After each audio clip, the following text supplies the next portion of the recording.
구하라 그리하면 너희에게 주실 것이요 찾으라 그리하면 찾아낼 것이요 문을 두드리라 그리하면 너희에게 열릴 것이니 구하는 이마다 받을 것이요 찾는 이는 찾아낼 것이요 두드리는 이에게는 열릴 것이니라. 너희 중에 누가 아들이 떡을 달라 하는데 돌을 주며 생선을 달라 하는데 뱀을 줄 사람이 있겠느냐? 너희가 악한 자라도 좋은 것으로 자식에게 줄 줄 알거든 하물며 하늘에 계신 너희 아버지께서 구하는 자에게 좋은 것으로 주시지 않겠느냐. 아멘. 나는 하나님이 주시는 힘으로 살아가는 사람들입니다. 아멘. 이것이 정리가 잘 돼야 됩니다. 다시 한번. 나는 누구? 하나님이 주시는 힘으로 살아가는 사람들입니다. 힘은 두 종류가 있다고 세상의 힘이 있고 하나님의 힘이 있는데 지난주 말씀을 우리가 그렇게 나눴습니다. 그러니까 잘 기억하시라고요. 내가 누구인가 물론 죄인이라고 얘기하는 것도 괜찮았고 하나님의 자녀라고 얘기하는 것도 괜찮았지만 이 시간에는 나는 하나님이 주시는 힘으로 살아가는 사람들입니다. 라고 그렇게 고백할 수 있기를 바랍니다. 또 있었습니다. 하나님이 주시는 힘으로 살아가는 사람들은 반드시 일어설 수 있습니다. 아멘. 하나님이 주시는 힘으로 살아가는 사람은 반드시 일어설 수 있습니다. 이게 성경이랍니다. 그러니까 오늘 찬양 가운데 보니까 기도를 멈추지 말아 했죠. 그리고 끝에 뭐라고 해요? 역전되리라 했어요.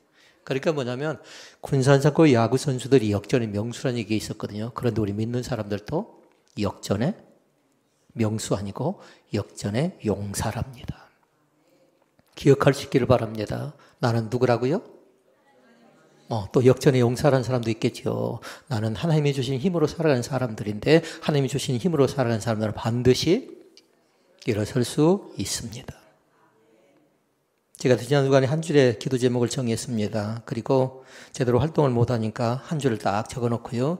그 기도를 많이 드린 적이 있는데요. 여러분도 한번 들어보고 그것이 마음에 들면 꼭 적어놓고 묵상할 수 있기를 바랍니다. 일단 제일 중요한 건 저에게 뭐였냐면요. 하나님? 예, 감사해요. 하나님 앞에서. 제 기도 제목이니까 하나님 앞에서. 그럼 뭐였냐면요.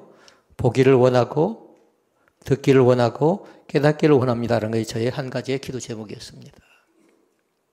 그런데 이걸 좀 더 공부를 해보자고요. 왜 제가 하나님 앞에서라고 얘기했는지 잘 살펴보라고요. 여러분 무슨 일을 하든지 간 하나님 앞에서 할 수 있기를 바랍니다.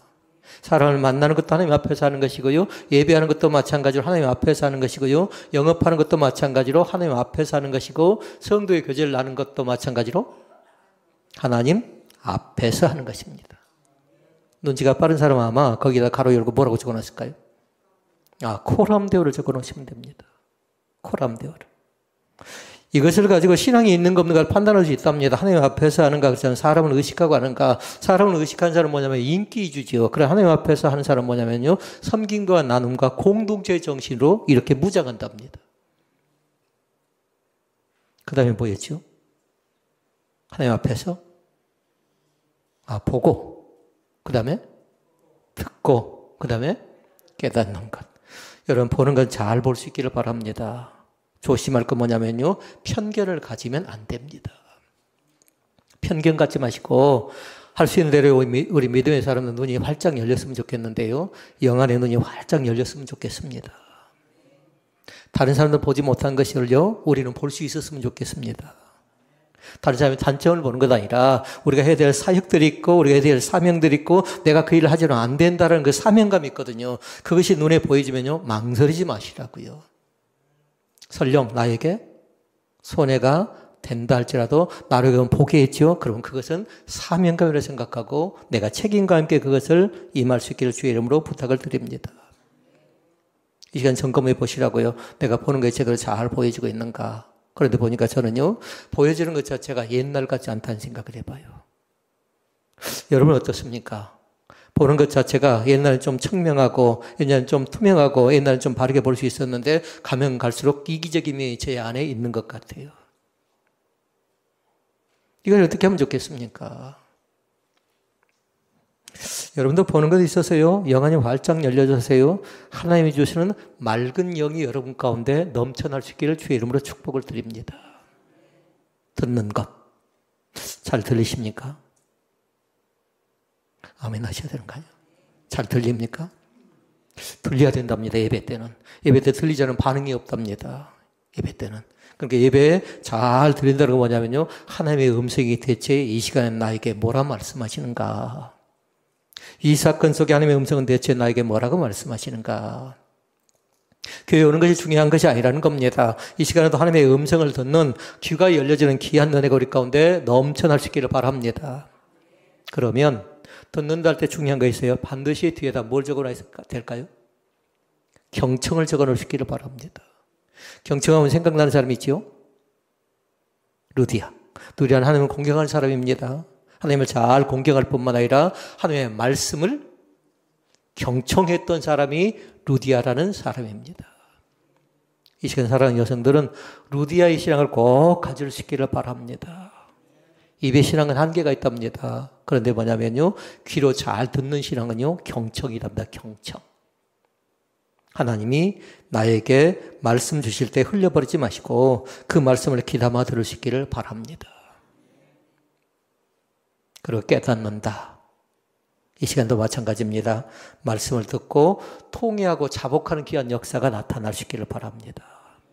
아, 이렇게 살아서는 안 되겠구나. 이렇게 믿어서는 안 되겠구나. 이렇게 목회해서는 안 되겠구나. 이렇게 신앙생활해서는 안 되겠구나라는 것이 조금이라도 생각난다라면 갱신, 변화가 필요할 시점이 지금이라고 저는 믿습니다.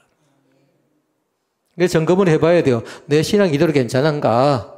교회는 왔습니다. 10년 다닙니다. 20년, 30년 다닙니다. 그런데 내 신앙 자체가 무뎌져 버린 그런 감각 없는 사람이 된다면요, 내 신앙은 더 이상 발전하지 못한답니다. 이 시간 부탁합니다. 감정적인 사람이 되지 마시고 성령의 감동을 잊고 날마다 깨닫고 은혜받은 귀한 역사가 나타날 수 있기를 바랍니다. 그러면 오늘 말씀 뭐였죠? 기도의 정의와 중요성. 두 가지를 나눕니다. 오늘 기도의 정의에 관계된 말씀을 나누고 중요성에 관계된 말씀은 추후에 그 말씀을 나누기를 원하는데요. 먼저 세 가지를 한번 점검해 보도록 하십시다. 육적인 상태, 마음적인 상태, 영적인 상태를 먼저 점검을 딱 할게요. 1번. 육적인 상태. 건강하십니까? 육적인 기상도라고 딱 적어 놓으시고요. 맑음, 흐림, 비 이렇게 적어 놓으시고 과연 여러분의 육적인 상태가 맑음인가 흐림인가 빈가를 잘 보라고요. 조금 더 정확하게 얘기하면 우리 가정도 한번 살펴볼 수 있겠습니다. 저는 개인을 봤으니까요. 제 자신은 지금 육적인 상태가 뭘까요? 맑음은 아직 아닌 것 같아요. 흐림인 것 같아요. 그런데 우리가 지난주에 말씀을 봤잖아요. 하나님의 힘으로 살아가는 사람들은 반드시 일어설 수 있으니까 위쪽으로 내려가지 않고 위쪽으로 올라갈 가능성이 있을까 없을까요? 저는 그렇게 믿습니다. 만약에 육적인 기상도가 맑음, 흐림, 그리고 빛 가운데 여러분 자신들이 어떤 신앙 상태인가 잘 봐서요. 반드시 이 사이클 가운데 그 사람은 왔다 갔다 한답니다. 두 번째, 심리적인 상태. 심리적인 건 두 가지로 꼽을 수가 있겠습니다. 하나는 뭐냐면요. 안정적인 사람이 있고 불안정한 사람이 있습니다. 심리적인 상태가. 안정적인 사람은 뭐냐면요. 그 속에 평강이 있답니다. 안정적인 사람은 그 속에 평안함이 있답니다. 그러면 살펴봐야 돼요. 그 평안함이 대체 뭐라는 건가? 누가 주시는 건가? 주님이 주시는 평안함인 것을 믿습니다. 그런 사람들 요한복음 14장 10절 말씀을 잘 기억하세요. 그 말씀을 한번 적어 놓으시라고요.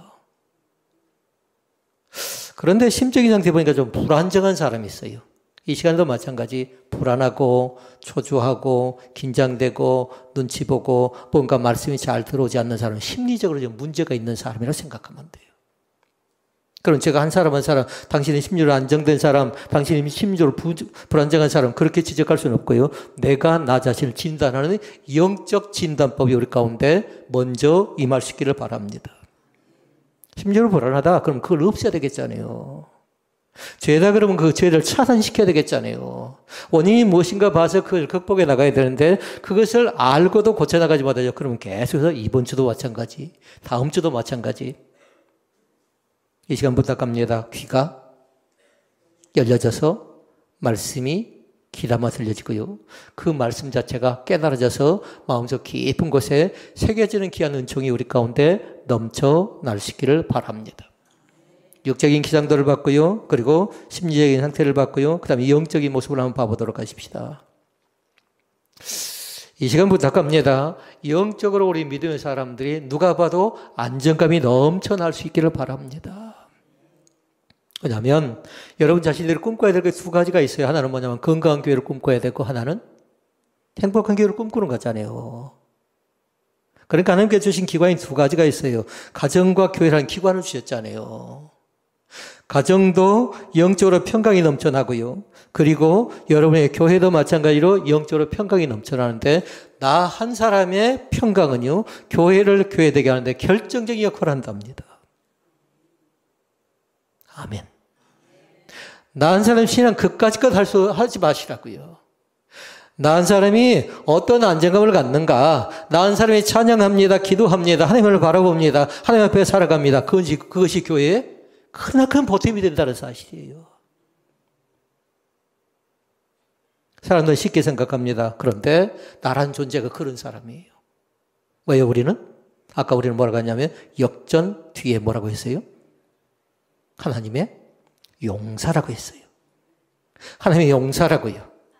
십자가의 군병들이라고요. 그러니까 우리는 흐리멍텅한 사람이 아니라고요. 그냥 교회만 왔다 갔다 하는 그런 사람이 아니라 영적 전쟁의 한복판 가운데 치열하게 싸워서 승리하는 그릇한 기쁨의 열매가 날마다 우리 가운데 넘쳐날 수 있기를 주의 이름으로 축복을 드립니다. 제가 어떤 붕회에 참석했는데요. 지금 붕회를 잘 하지 않지요. 근데 그 강사님이 그렇게 얘기합니다. 혹시라도 이곳에 불자는 없을 줄 알고 얘기합니다. 불교 신자가 땅바닥에 넘어졌답니다. 그러면서 하는 얘기가 뭔 줄 아십니까? 돌에 걸려 넘어졌어요. 뭐라고 했을까요? 나무탑으로 관세음 보다 그 끝에까지 못 간답니다. 그렇게. 그러니까 아이코, 오메, 하나님 그렇게 부른답니다. 그러니까 그들 자신도 뭐라는 거예요? 하나님의 존재를 인정하고 살아간답니다. 그래서 제가 아까 말씀드렸어요. 편견 갖지 마시라고요. 밖에 있는 사람이 지금 교회 안에 들어와 있지 못하지만 언제든지 우리와 함께 같이 지낼 형제가 되고 자매가 될 가능성이 있습니다.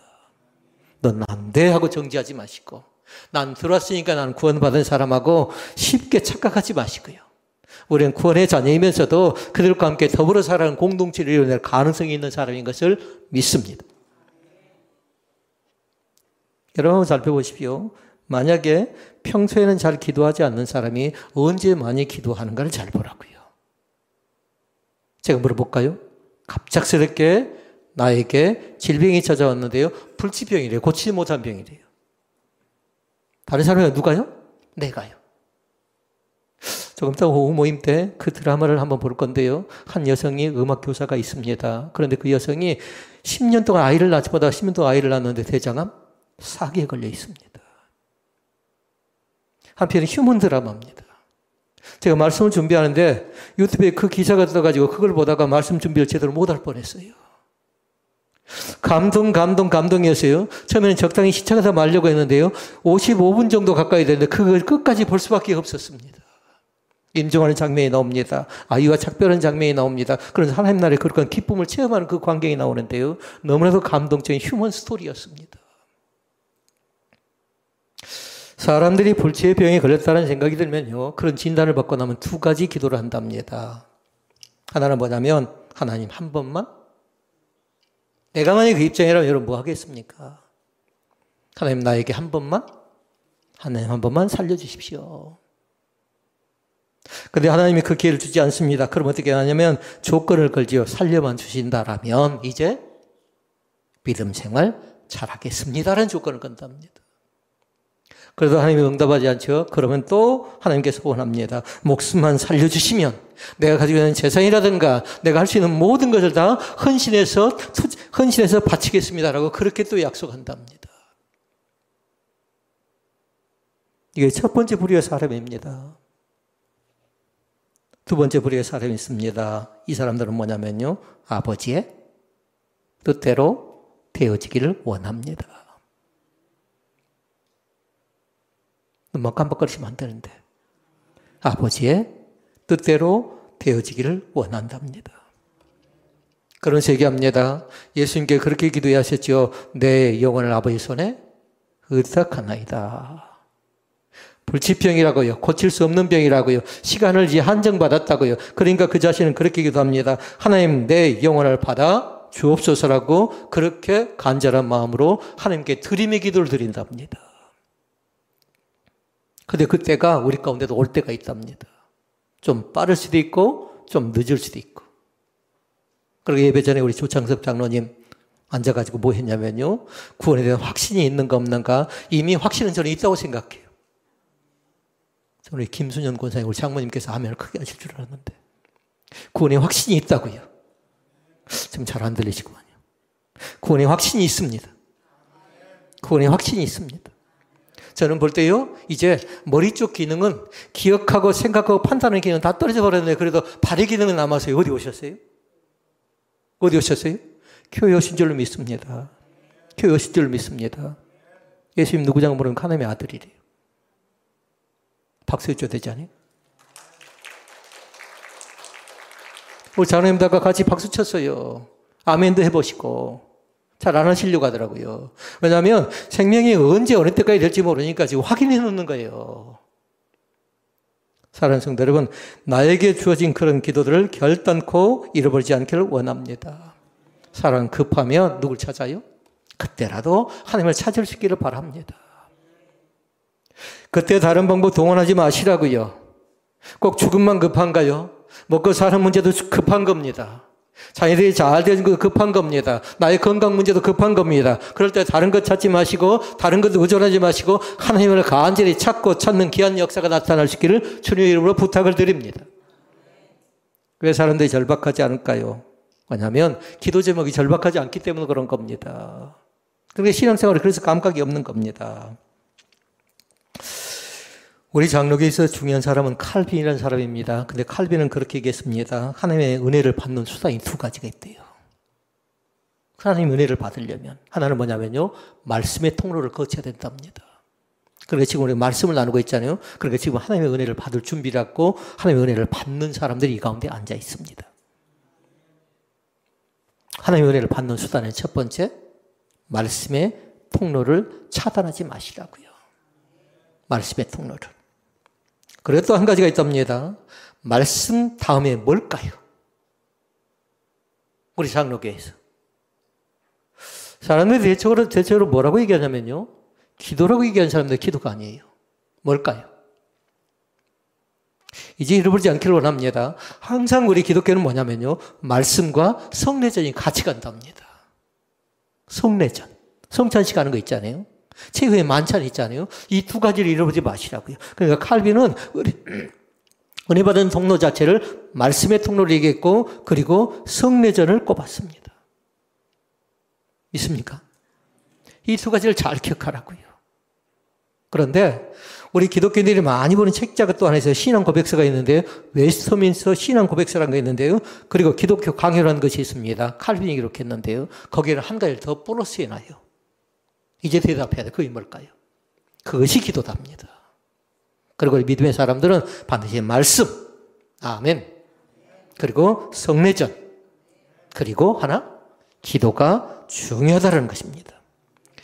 이 시간 제가 한 줄의 문장을 말씀하면 아멘으로 받아주시기를 바랍니다. 말씀을 선포할 때 하나님께서 은혜를 주십니다. 그래 아까 뭐 했죠? 두 번째가 성례전. 성례전을 집행할 때도 하나님께서 은혜를 주십니다. 세 번째 뭐 있죠? 기도. 기도를 드릴 때도 하나님께서 100% 더불어서 은혜를 주십니다. 이 세 가지를 놓치지 마시라고요. 말씀을 들을 때도, 성례를 집행할 때도, 그 다음에 기도를 드릴 때도 하나님 외면하거나 거절하거나 부인하지 않고 반드시 나에게 은혜를 주신다는 사실을 믿습니다. 그리고 이 세 가지 것 가운데 3번이 1번으로 가도 괜찮아요. 그런데 1번을 무시할 수는 없어요. 왜요?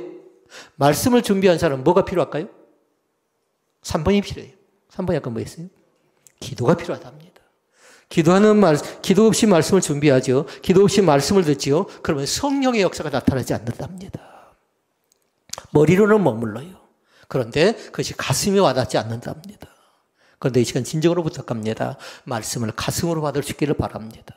입으로 받는 신앙, 머리로 받는 신앙은 뭐냐면요. 지적인 신앙은 늘어날지 몰라도 입으로 가서 나불거린답니다. 이 표현 자체가 좀 거칩니다. 나불거린다는 것이. 그러나 함부로 얘기한답니다. 그런데 가슴으로 깨닫고 가슴으로 받는 사람은 뭐냐면요. 다른 사람들도 저렇게 믿어야 되는구나 하고 성령의 감동하심을 통해서 예수 그리스도의 향기가 그 사람을 통해서 나타난 줄로 믿습니다. 그것이 다르죠. 그것이 달라요. 똑같은 목사는 직분을 받았습니다. 그런데 어떤 사람은 뭐냐면 예수 향기가 나타나는 사람이 있고요. 어떤 예수 향기가 나타나지 않고 품격이 떨어지는 사람도 있답니다. 저희 목사들도. 여러분 어떻습니까? 여러분도 똑같습니다. 똑같이 직분을 받았어요. 그런데 어떤 사람은 전통적인 그런 직분을 받은 사람이 있고 어떤 사람은 직분을 받고 나서요. 믿음이 더 충만한 사람이 있습니다. 우리 사랑하는 성도들이 직분의 중요성을 날마다 놓쳐버리지 않기를 원합니다. 저는 목사라는 직분이 너무나 중요합니다. 왜 그럴까요? 제가 흔들려버리는 성도는 어쩔까요? 성도는 우왕좌왕한답니다. 오락가락한답니다. 누구 집으로 가야 될지 몰라서 갈팡질팡한답니다. 다시 말씀을 들을 때, 말씀을 선포가 될 때에 하나님께서 은혜를 주십니다. 누구에게? 나에게. 이 시간도 말씀이 들려져서 그 말씀이 나에게 세면 음성으로 들려져서 그 말씀이 나에게 기쁨이 될 수 있기를 바랍니다. 은혜 받는 통로라고요. 그 자체가. 성례를 집행할 때도 마찬가지입니다. 성례를 준비한 사람들 다시 부탁합니다. 결단코 경거망동하지 않기를 원합니다. 교회가 계획했지요. 오후 2시에 준비한다고 그때부터는 침묵하시라고요. 만약에 더 믿음 있는 사람 그때부터 금식해도 괜찮습니다. 왜냐하면 성례제는 그 정도로 중요하답니다. 사랑하는 성도는 부탁합니다. 기도 자체를 호흡이라고 얘기한 사람들이 있습니다. 그런데 오늘은 기도에 대한 뭐 본다고 했어요? 중요성은 나중에 보고 기도에 대한 정의를 본다고요. 기도에 대한 정의. 기도는 중요합니다. 기도는 중요합니다. 그래서 기도에 정의하고 거기다 딱 가로 열고 뭐라고 하냐면 기도란 무엇인가? 기도란 무엇인가? 그리고 물음표를 딱 해놓으시라고요. 세 가지로 말씀을 나누도록 하겠습니다. 기도란 무엇인가에 대해서 학자들도 얘기하고 성경도 얘기하고 있는데요. 기도는 첫 번째로 얘기할 때요. 응답의 통로라고 얘기할 수 있겠습니다. 1번을 잃어보지 마십시오. 첫 번째 것을. 기도란 응답의 통로라고요. 응답의 통로. 그러니까 조금 이따 그걸로 결론 말씀을 삼을 거예요. 이 세 가지 말씀으로 결론 말씀을 삼을 거라고요. 잘 기억하시라고요. 그러니까 이번 주는 시간 날 때마다 나는 누구 하면 지난주에는 그 말씀을 받지만 이번 주에는 기도란 무엇인가 물어보면 기도는 응답의 통로입니다. 계단 하나 내려가면서 또 그것을 고백하고 또 그것을 고백하고 은혜의 통로라는 것을. 예수님이 하신 사역은 굉장히 많습니다. 그런데 예수님께서 평소에 하신 건 뭐냐면요. 기도의 삶을 사셨습니다. 그리고 뭐냐면요. 실제로 많은 기도를 보여준 것 가운데 대표적인 것이 뭐냐면 기도를 가르친 내용이 하나 있어요. 우리에게. 7장 7절부터 11절 말씀이에요. 이 말씀은 예수님이 믿는 나에게 가르쳐주신 기도문이라 생각하고요. 그것을 많이 고백할 수 있기를 바랍니다. 크게 읽어보실까요? 구하라. 그리하면 여러분 성경책에 동그라미 딱 됐을 것이고 그리하면 너에게 주실 것이요. 찾으라. 그리하면 또 동그라미 되어져 있을 것이고 찾아낼 것이요. 그 다음에 문을 두드리라. 그리하면 너희에게 열릴 것이요. 구하는 이마다 받을 것이요. 크게 읽어볼까요? 찾는 이는 찾을 것이요. 두드리는 이에게 열릴 것이니라. 너희 중에 아들이 떡을 달라 하는데 돌을 주며 생선을 달라 하는데 뱀을 줄 사람이 있겠느냐. 크게 읽어보세요.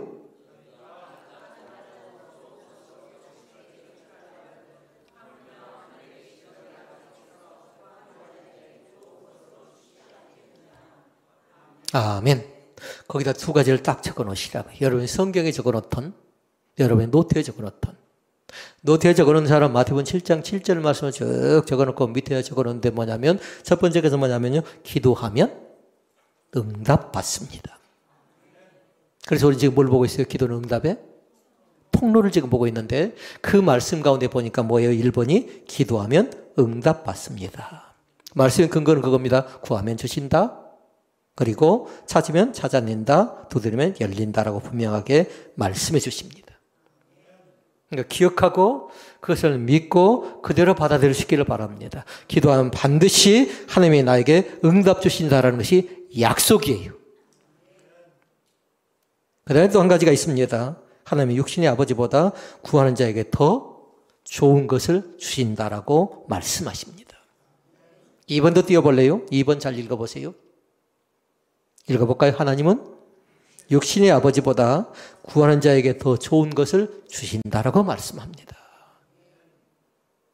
부모가 자녀에게 주고 싶은 거 있잖아요.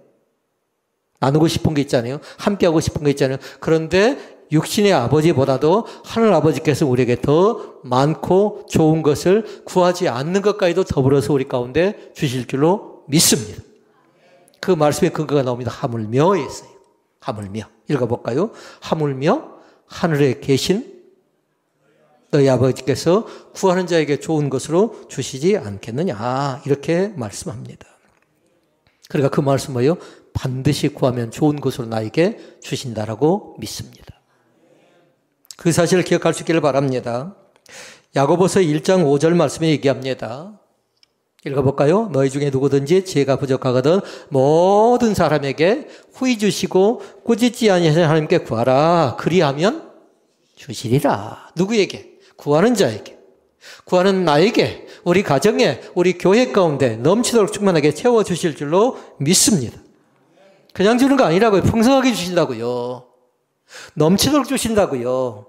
받을 만한 사람이 있고 받지 못할 만한 사람인데 받을 만한 사람은 뭐냐? 뚜껑을 닫아버린 거 그런 거죠. 마음을 닫아버린 거 그런 거죠. 그러니까 깨달은 사람은 어떻게 해요? 마음을 활짝 여는 겁니다. 그러다 어떻게 받아요? 풍성하게 받는다고요. 풍성하게. 그러니까 다른 것 없어요. 마음만 열리면 돼요. 마음만. 사람과 사람 사이도 보니까요. 마음이 닫혀져 버리니까 쉽게 해결이 안 되더라고요. 마음을 열고 보니까 나도 잘못했어, 나도 미안했어 쉽게 해결이 되는데 마음을 닫아버리면 은혜도 마찬가지답니다. 마음이 열려질 수 있기를 바랍니다.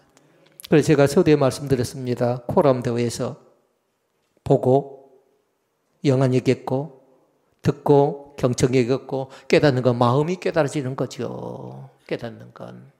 그런데 그 깨달은 건 감정으로 깨달은 거 아니라고 했어요. 성령의 감동하심으로 깨닫는 귀한 역사가 우리 가운데 나타날 줄로 믿습니다. 유명한 기도의 사람 머리라는 사람이 있습니다. 그분은 기도에 대해서 이렇게 얘기했습니다. 뭐라고 했냐면요. 참 종교의 진술이에요. 정술이에요. 그리고 얘기합니다. 모든 축복의 통로. 뭐가요? 기도가 그렇답니다. 그러니까 축복받고 싶으면 뭐 해야 돼요? 하나님 앞에 나가서 기도하는 겁니다. 그리고 또 얘기합니다. 능력과 생의 비결이다. 능력 받기를 원하면, 영적으로 강건하기를 원하면, 영적으로 성령 충만하기를 원하면 주님 앞에 나가래요. 그러니까 지금 우리는 뭘 보고 있냐면요. 기도는 응답의 통로입니다. 1번 지금 말씀 보고 있는 거라고요. 선포, 기도는 응답의 통로입니다. 믿습니까? 둘째 말씀 봅니다. 기도는 하나님과의 영적 교통의 수단입니다. 교통이란 뭐냐면 교제하는 거예요. 주고받는 겁니다. 내가 기도를 들을 때에 하나님께 그냥 외면하고 거절하는 것 아니라 내 기도를 듣기 위해서 주님께서 그 마음 가운데 함께 하신다는 사실이에요. 그리고 우리는 기도 자체를 사람과 영적 교통의 수단이 아니라고요. 사랑에 매달려서는 안 돼요. 목회자인 저에게 매달리는 건 아니라 하나님 앞에 나가서 그 영적 교통의 수단이 열려져야, 막힘이 없어야, 뚫림이 되어져야 거기에서 영적 희열감이 있어질 뿐만 아니라 영적인 은혜의 강권적인 역사가 나타날 줄로 믿습니다. 우리가 기억할 것, 우리가 기도하면 우리가 하나님께 기도를 드리면 하나님께 묻거나 하나님께 아뢰면 하나님께서 하시는 건 뭐냐면 거기에 대답하셔요. 그걸 다른 말로 얘기하면 응답하신다고요. 그걸 다 기도라고 하냐는데요. 그렇지 않습니다. 다른 사람들 볼 때에 하찮은 것까지도, 자신 있는 것까지도, 다른 사람들 볼 때는 좀 어리석어 보여요. 그래도 그것 가지고 기도하는 겁니다. 그것 가지고요. 기도는 생명줄이라고 생각을 합니다. 그 생명줄을 놓치지 않기를 원합니다.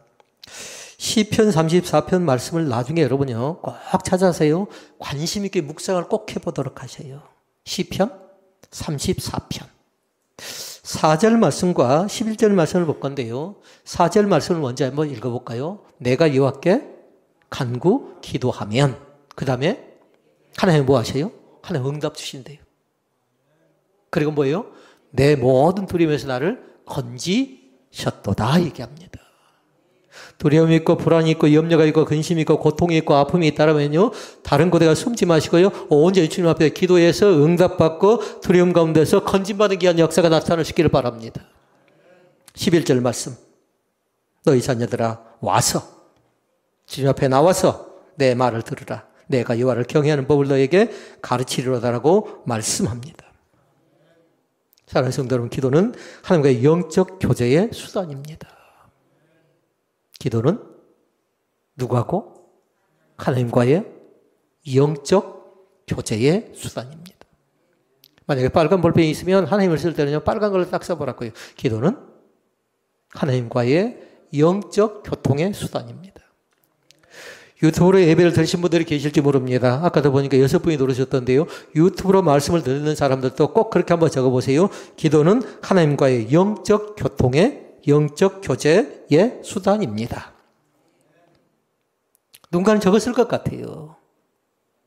만약에 타이핑을 잘못한 사람은 꼭 천천히라도요. 기도는 하나님과의 영적 교제의 수단이라고 그걸 분명히 적어놓고 그것을 암송하고 그것을 고백하는 귀한 은혜가 나타날 수 있기를 바랍니다.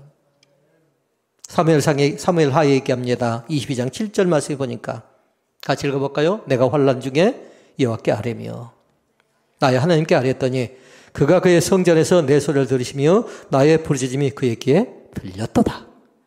아멘. 들으신 하나님, 나의 작은 신음에도 응답하신 하나님, 나의 고통 가운데 예매하거나 거절하는 건 아니라 너의 슬픔을 안다, 너의 아픔을 안다, 너의 심적 상태를 내가 아니까 마음만 열라고 말씀합니다. 이 시간 부탁합니다. 우리 사랑하는 믿음의 성도들 한 사람 한 사람의 마음이 활짝 열려주시기를 바랍니다. 내가 언제 어디서 무엇 때문에 완악하고 강팍해지는가 보시라고요. 만약 그걸 해결하지 못하면 결단 그네가 오지 않는답니다. 그건 뭐냐면 여는 거라고 열어요. 마음의 문을 활짝 열고 나의 주인을 모셔드리는 귀한 권세가 우리 가운데 넘쳐날 수 있기를 바랍니다. 신명기 4장 7절에 얘기합니다. 같이 말씀 볼까요? 우리 하나님 여호와께서 우리가 그에게 기도할 때마다 우리에게 가까이 하심과 같이 그 신이 가까이 함을 얻은 큰 나라가 어디 있느냐 얘기합니다. 가까이 하래요. 주님을 조금 더 가깝게 모셔드리는 귀한 권세가 우리 가운데 나타날 수 있기를 바랍니다. 그래야 우리 주님께서 기도서를 듣고 가까이 할 때 그것을 나를 만지시고 돌보고 함께한다는 사실을 믿어야 될 줄로 믿습니다. 세 번째 말씀으로 갈까요? 세 번째는 기도는 그 자체가 하나님의 일이래요. 기도는 뭐라고요? 하나님의 일이라고요. 전도하는 것도 하나님의 일입니다. 선교하는 것도 하나님의 일입니다. 봉사하고 구제하는 것도 하나님의 일입니다. 그런데 기도하는 것이 뭐라고요? 하나님의 일이라고요. 여러분 오늘 교회 오시기 전에 기도했다라면, 교회에서 먼저 앉아 기도했다라면 다른 것 아니라 하나님의 일을 감당하고 있는 거예요. 예배 때요, 여러분 먼저 좀 들어오도록 하십시오. 그래서 그 하나님의 일을 좀 더 많이 하는 사람들이 생겨났으면 좋겠어요. 왜냐하면 그 기도가 조금 더 쌓여야 될 것 같아요. 우리 교회가. 예배당 빨리 오잖아요. 그러니까 예배당 본당을 빨리 들으셔서요. 여기서 준비하는 시간을요. 하나님께 드리는 하나님의 일하는 시간을요. 좀 많이 가지시라고요. 이것이 저축이 좀 되어서 모아져서요. 이 예배가 성령의 감동하심과 성령의 교통하심으로 넘쳐나는 귀한 역사가 나타날 줄로 믿습니다. 사도행전에 말씀합니다. 6장 4절 말씀. 우리는 오로지 기도하는 일과 말씀사에게 힘쓰겠다 말씀합니다. 12명의 제자가 얘기합니다. 그리고 제자들을 세워서 하는 얘기입니다. 이제 우리 말씀과 기도 사이가 갈 거니까 섬기고 나눔 사이 누가 하라는 거예요? 이제는 직분자를 세운 거예요. 스데반, 필립, 브로고로, 니간으로 쭉 7명의 집사를 세우세요. 그들로 하여금 감당해 만드는 귀한 역사입니다. 사람에서 맡길 때에 그것을 감당할 수 있기를 바라고요. 우리 주님으로부터 듣기도 하고 그리고 보기도 하고 깨닫는 귀한 역사가 날마다 나타날 수 있기를 바랍니다. 말씀 사역 중요하죠. 그런데 기도보다 앞설 수 없다는 거 분명하게 말씀드렸어요. 봉사사역 중요합니다. 그런데 기도보다 중요할 수 없답니다. 선교사역 중요합니다. 기도보다 앞설 수 없어요. 선교사역을 감당하고 싶으면 먼저 기도해서 왜 내가 그 선교를 해야 되는가 분명하게 비전을 받고요. 또 사명의식이 분명하게 세워질 때에 그 선교의 사명이 고치되는 겁니다. 오늘 말씀을 정리합니다. 오늘은 기도에 대한 정의, 가로 열고 기도란 무엇인가? 3가지 말씀을 봤습니다. 기도는 응답의 통로입니다. 한번 따라서 해볼까요? 기도는 응답의 통로입니다. 둘째, 기도는 영적 교통의 수단입니다. 세 번째는 하나님의 일이라고요. 기도는. 지금 우리는 하나님의 일을 하고 있는 겁니다. 귀한 일이라고요. 하나님의 일은 깨끗하고 정결하는 게 중요하답니다. 그 사실을 보고 듣고 깨닫고 느끼고 계신 그 하나님 앞에 영광과 찬양을 올려드립니다. 오늘 말씀을 깊이 있게 받아들이고 또 그 말씀에 의존해서 힘을 얻는 귀한 역사가 우리 가운데 나타나야 될 줄로 믿습니다. 우리 아버지 하나님.